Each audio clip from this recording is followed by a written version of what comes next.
Good morning, everyone. It's Rosemary Bova here, and it's August 11th, and it is indeed the dog days of summer here in New York City. First off, I wanted to thank many of you for commenting on the video blog that I sent last week. It was very heartwarming to hear your comments. Today, I want to speak to you about something I've been pondering, and that is whether or not you need a coach or a consultant or something else.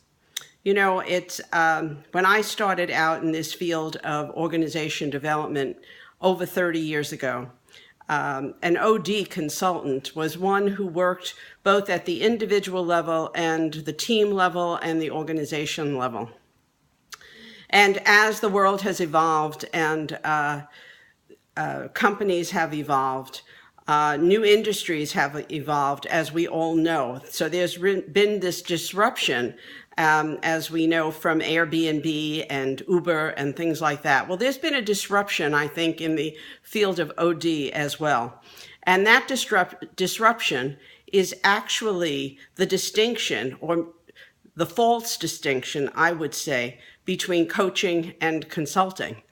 And it has happened because the consulting world, which was dominated by very large firms who went in with teams of more youthful or less experienced consultants to do analysis and then give recommendations, and then would leave.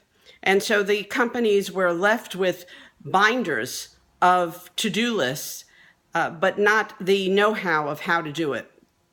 On the other extreme, you had what I would call organization development consultants who were really emerged out of the human potential movement way back when.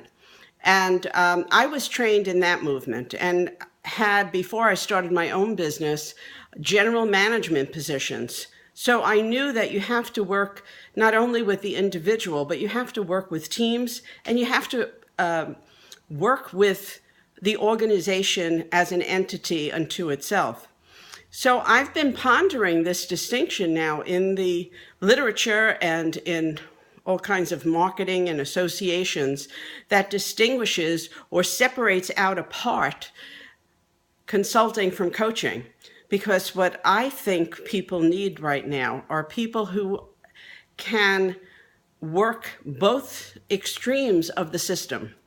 So I'd be very curious as to what you might think about this in terms of your own individual development as a leader, as a manager, as an executive, and your organization's development as a valued contributor to society, as well as a profit-making instrument for its investors. I hope you have a great weekend. I hope I've given you something to ponder this weekend, and I look forward to hearing from you soon. Thank you so much.